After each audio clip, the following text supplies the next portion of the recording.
Não desista. Deus não desistiu de você. Amém? Amém.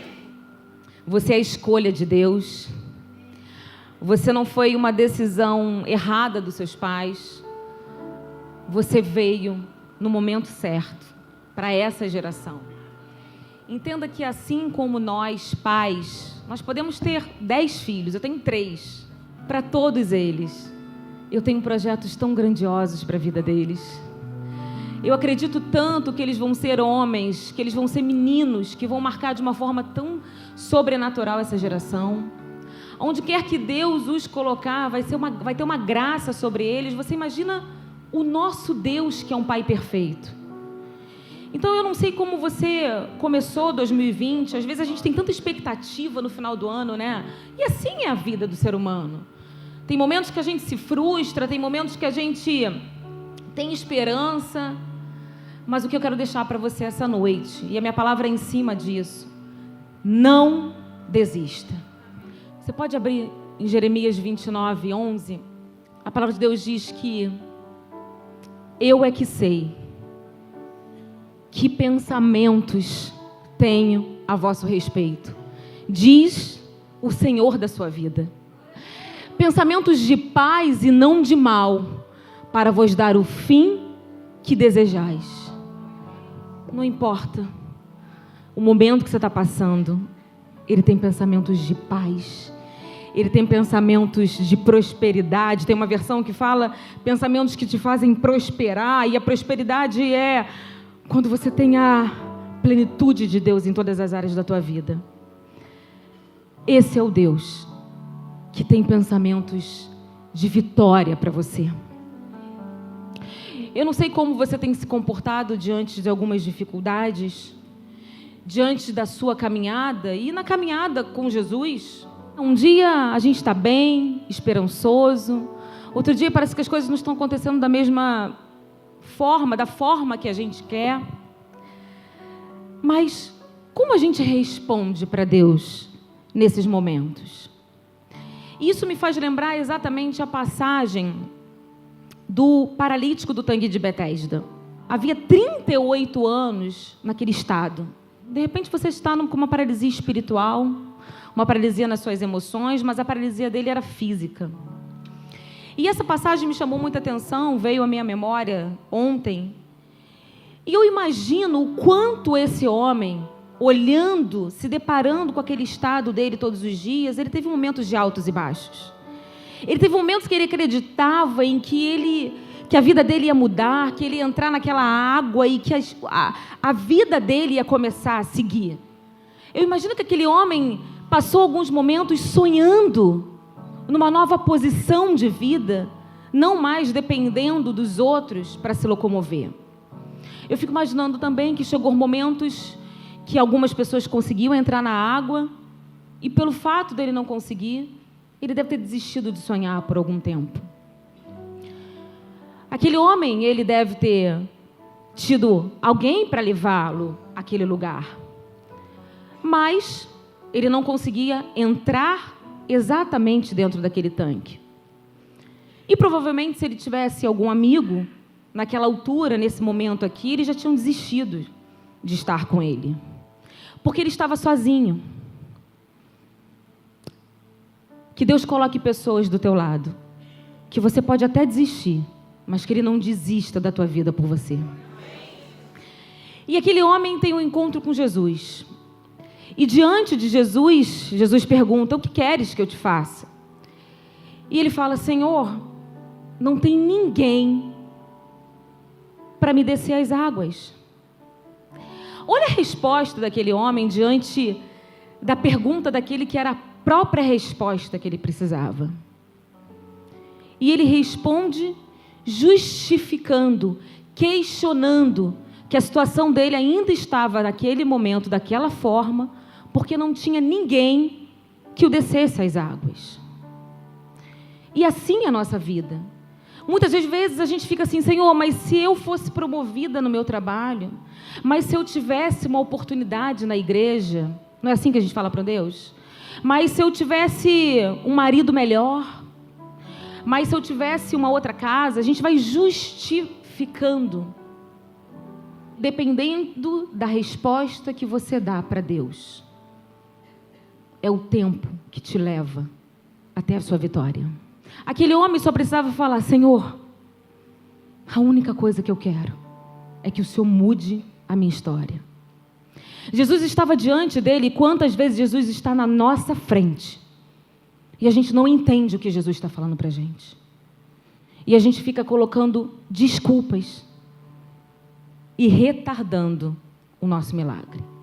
A sua vida, ela se encontra nesse momento do jeito que está, não é por causa dos outros. O processo de Deus é com você. Dependendo da resposta que você dá para Deus diante dessa aflição, é o tempo que vai levar para você agarrar o teu futuro. Se agarre numa palavra. Deus tem uma promessa para a sua vida. Busque em Deus qual o propósito, para que Ele te quer. Ele não quer você para estar sentado numa igreja ouvindo só a palavra. Ele quer que você tenha um propósito aonde Ele tem te colocado. Quando eu vejo a parábola, a passagem dos leprosos, dos 10 leprosos, e eles avistam Jesus, e eles gritam: mestre, mestre. Aqueles homens eram excluídos da sociedade, eles não podiam estar perto das outras pessoas, a lepra era contagiosa. E o que me chama muita atenção, eu amo essa passagem, é que Jesus fala com eles exatamente assim. Jesus não encontra com eles e fala assim: vocês querem cura? Estão curados, vão em paz. Não, não. Jesus fala assim: ide e mostrai ao sacerdote.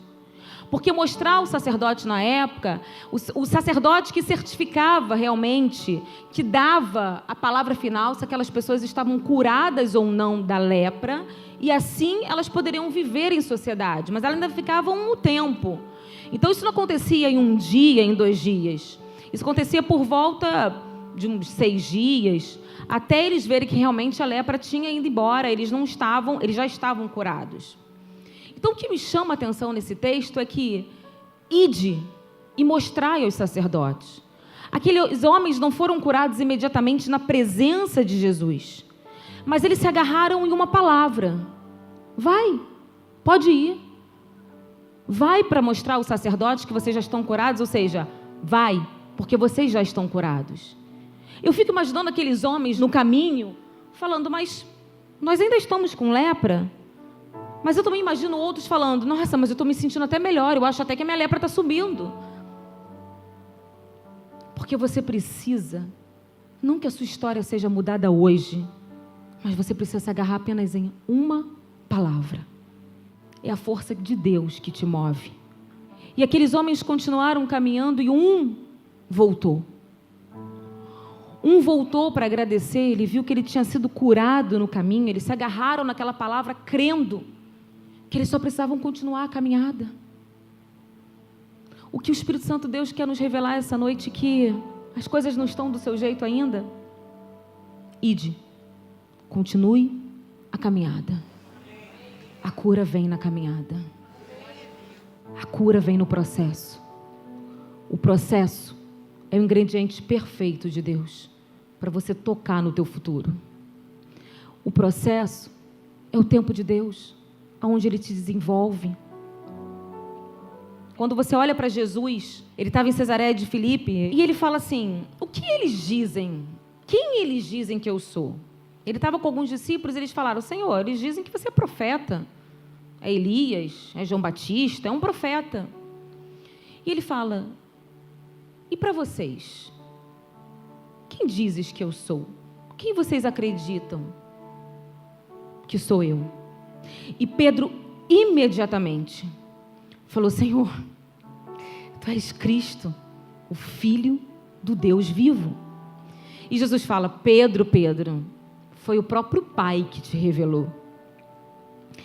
E o texto continua dizendo: Pedro, agora eu vou te colocar sobre você a minha igreja. Você sabe muito bem quem eu sou. E por você saber quem eu sou, para aquilo que eu tenho para você, você precisa só mesmo entender quem eu sou. Porque, Pedro, sobre ti eu edificarei a minha igreja, e nenhuma porta do inferno vai prevalecer sobre ti. Ou seja, ele estava dizendo: Pedro, eu vou te dar um grande chamado. Eu vou te dar algo sobrenatural. Você vai mudar a história de gerações. Mas entenda, o inferno não vai ficar satisfeito com isso. Mas eu já estou dizendo para você que ele não vai prevalecer sobre a tua vida. Porque, Pedro, eu entrego nas tuas mãos a chave do reino dos céus. E, Pedro, tudo que você ligar aqui na terra vai ser ligado nos céus, Pedro. E tudo que você desligar na terra vai ser desligado no céu. Pedro, eu estou te dando autoridade, estou te dando poder a você mesmo, Pedro. Eu sei o quanto imperfeito você é, mas Deus não conta com perfeitos. Deus conta exatamente com os imperfeitos para o propósito perfeito, porque perfeito só Ele. Perfeito só Ele. Então, Pedro, eu quero exatamente você. E você vê como é que o ser humano, como que nós somos assim, nós somos espirituais, daqui a pouco a gente está na carne.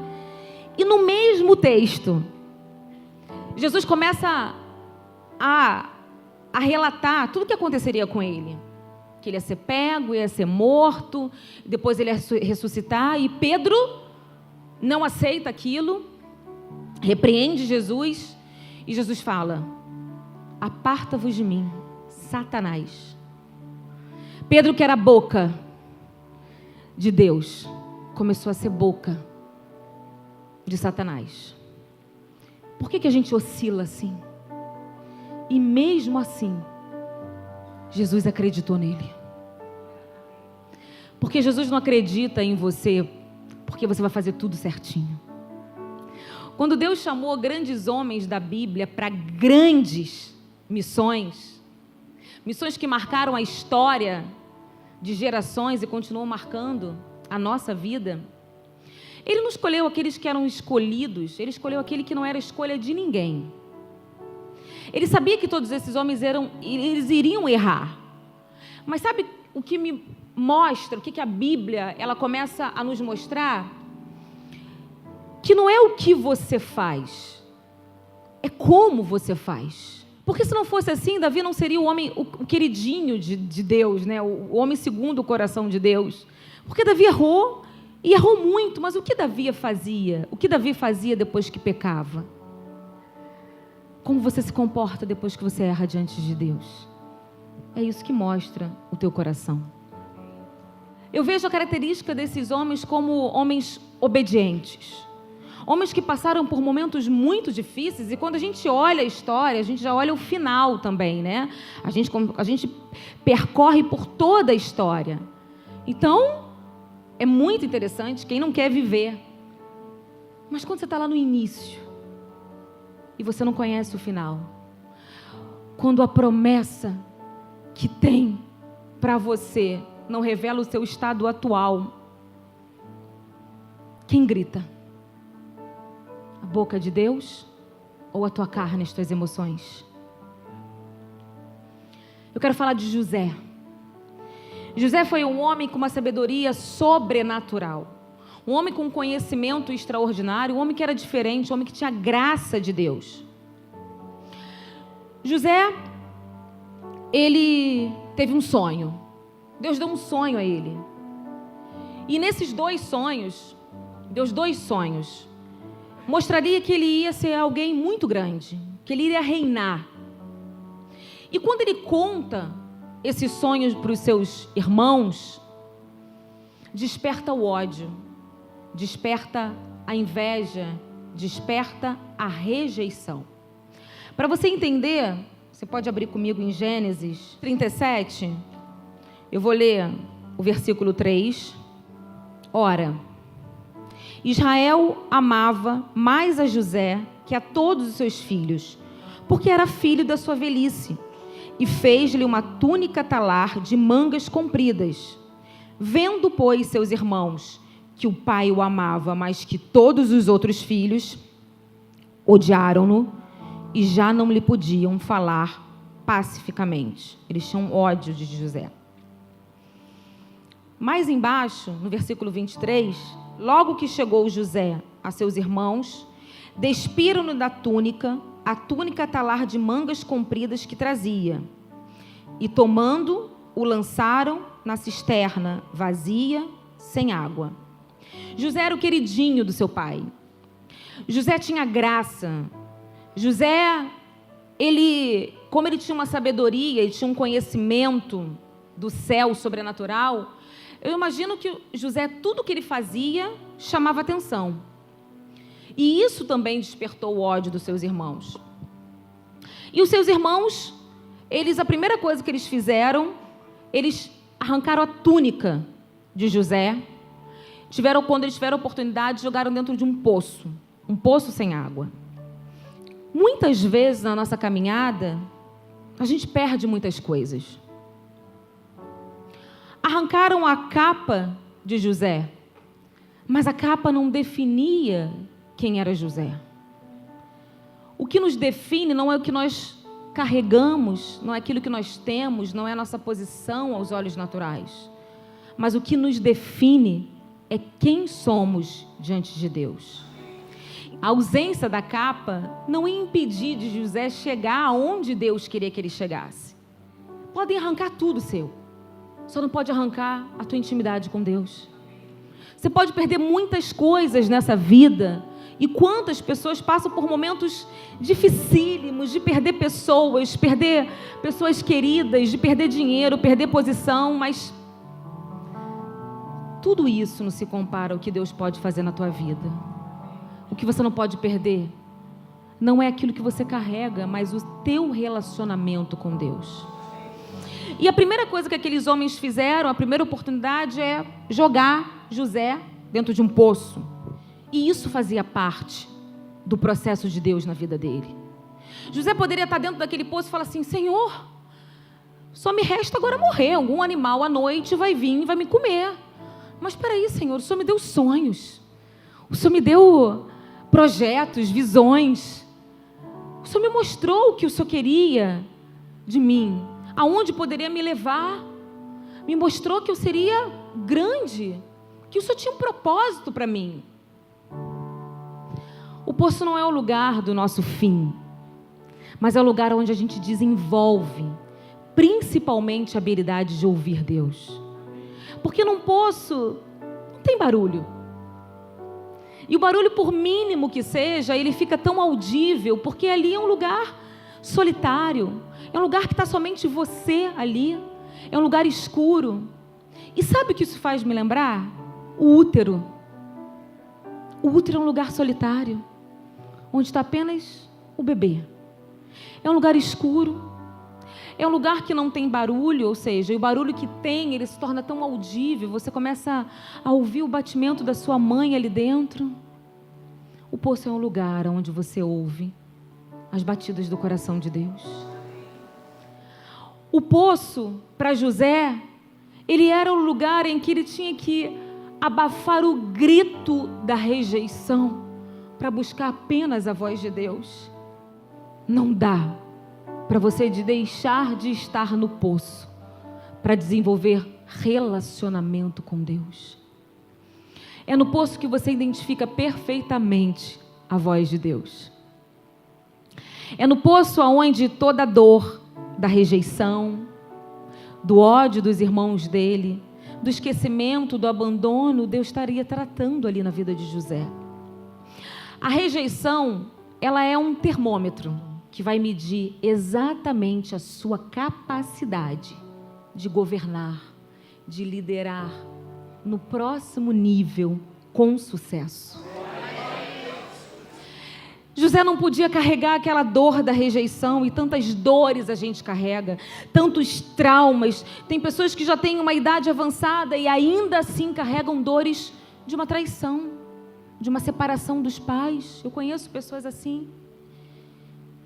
E elas vão exatamente carregando esse lixo e depositando nos relacionamentos com outras pessoas. O grito daquela dor foi fazendo sair de José a melhor parte. A melhor parte vai sair de você exatamente no pior momento que você está vivendo. E depois do poço, vende ele como escravo.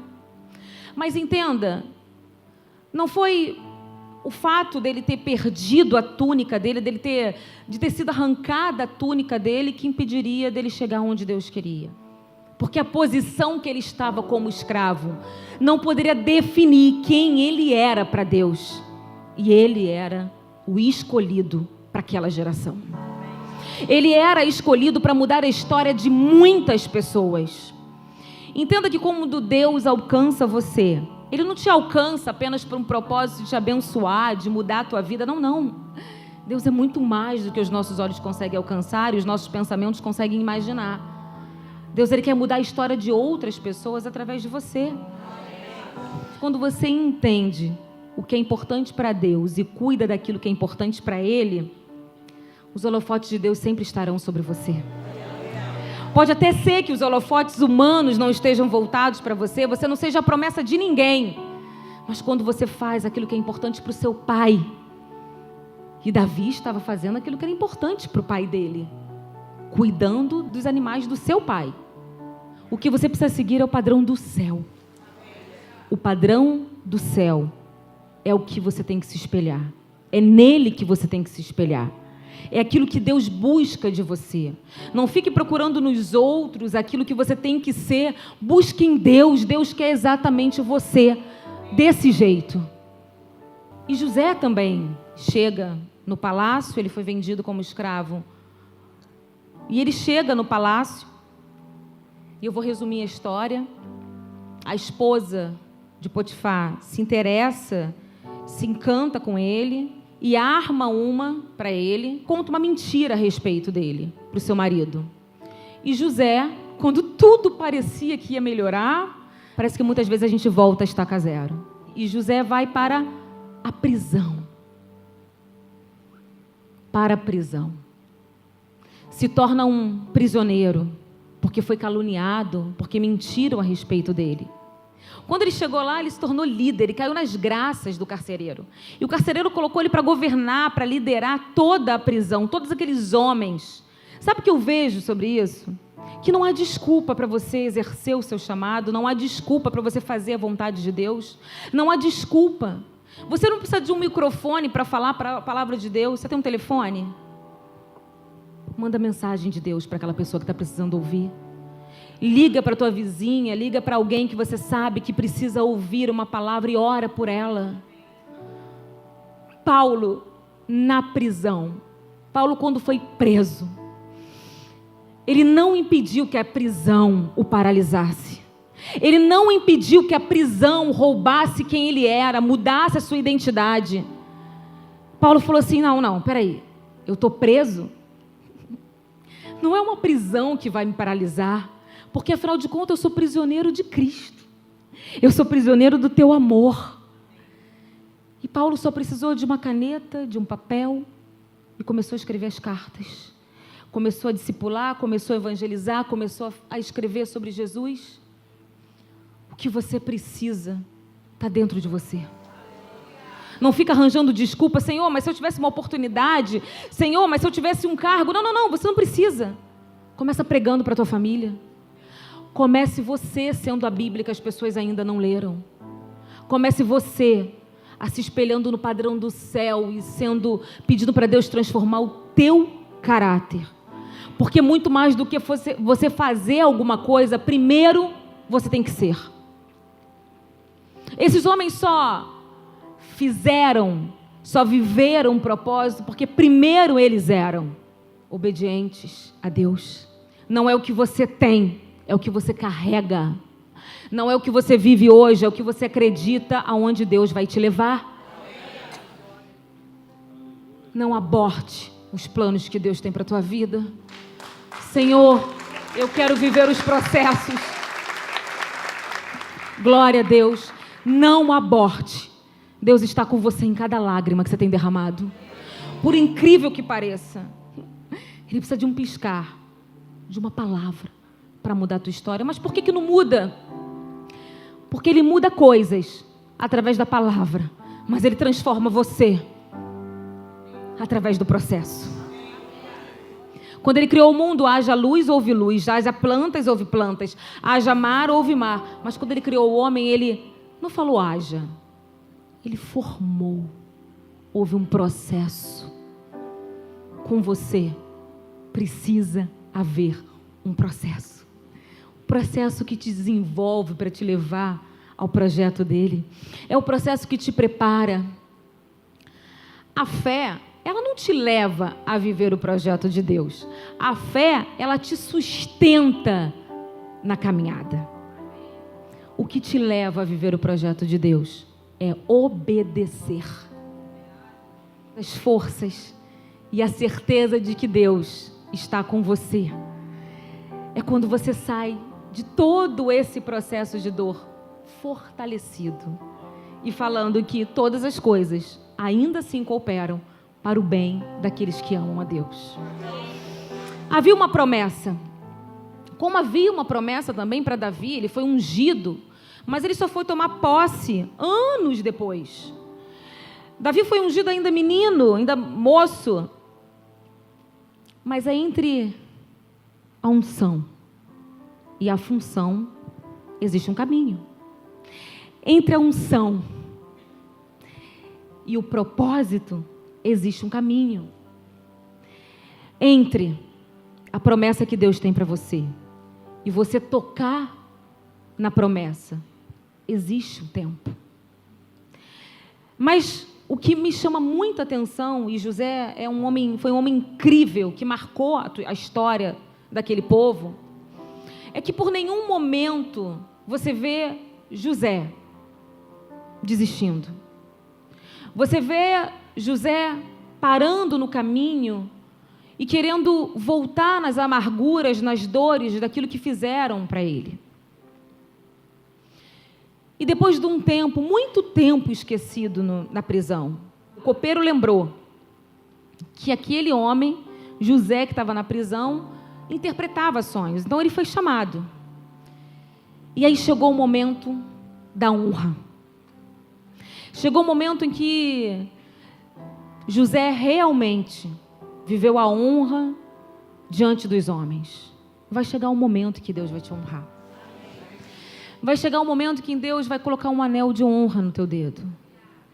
Vai trocar as suas roupas de vergonha, de desprezo, de inveja.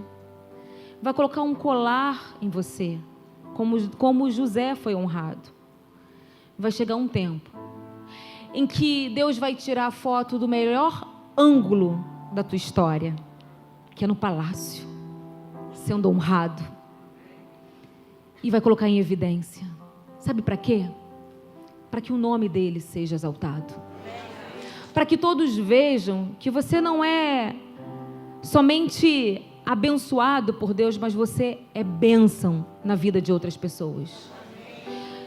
E o mais lindo é que José, ele não trouxe essa rejeição para a posição que ele se encontrava.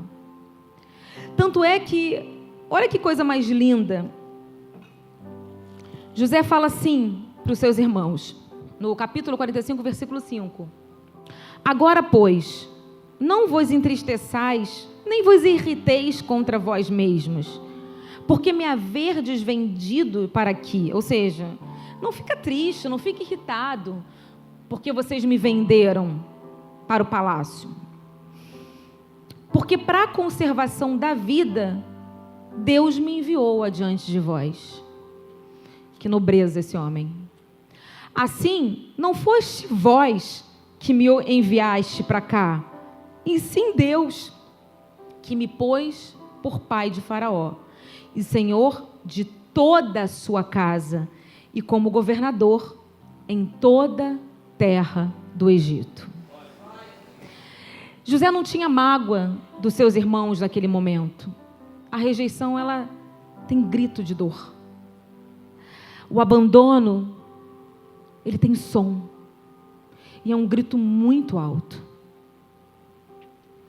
Mas ele deixou para gritar tudo dentro daquele poço, onde ele foi tratado, onde ele foi desenvolvido a ouvir apenas a voz de Deus e não a voz do mundo.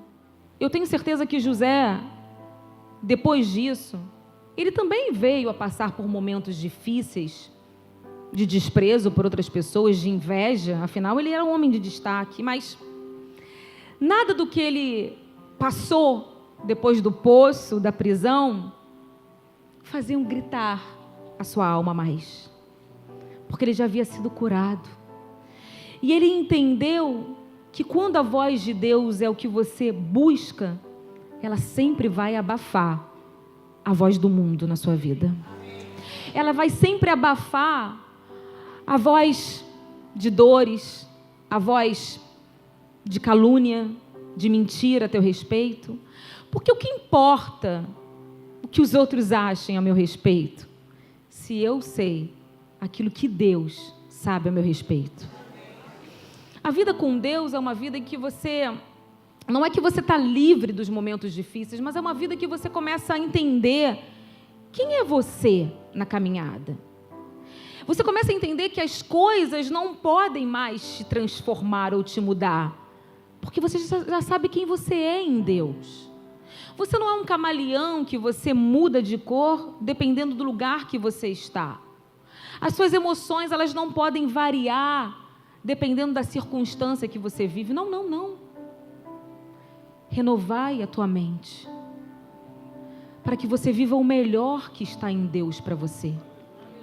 A palavra de Deus diz que a morte e a vida estão no poder da língua.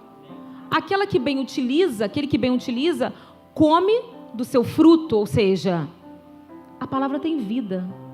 A palavra são sementes em que vão dar frutos. E você vai escolher o que você vai comer. Você vai comer aquilo que o mundo tem para você ou o fruto saboroso que Deus tem para você?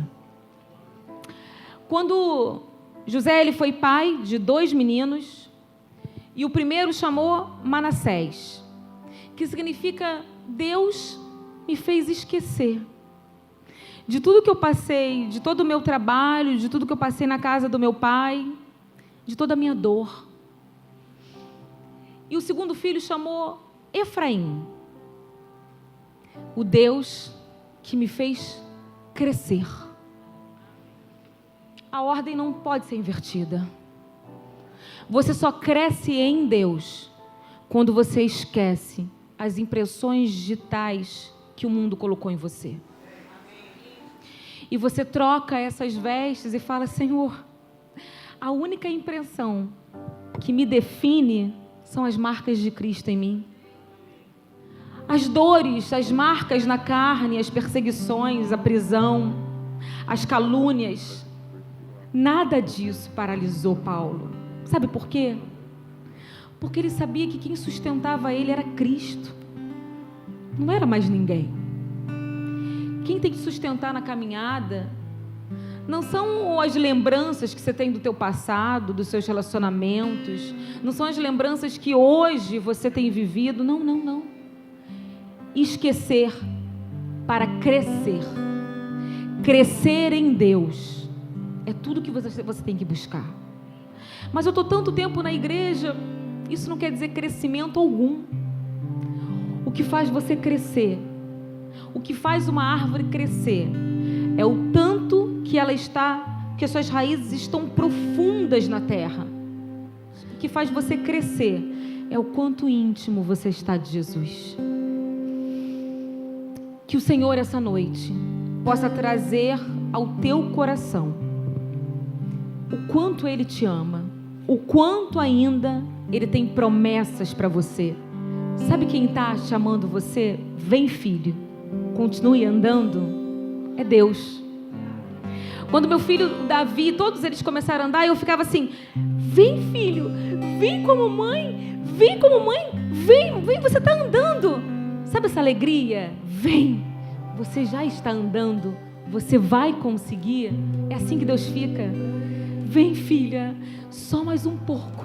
O que eu quero para você está logo ali. Você não está vendo, mas ouve a construção do teu futuro. Você está conseguindo ouvir? Ouve a construção do teu futuro. Vem, só mais um passo.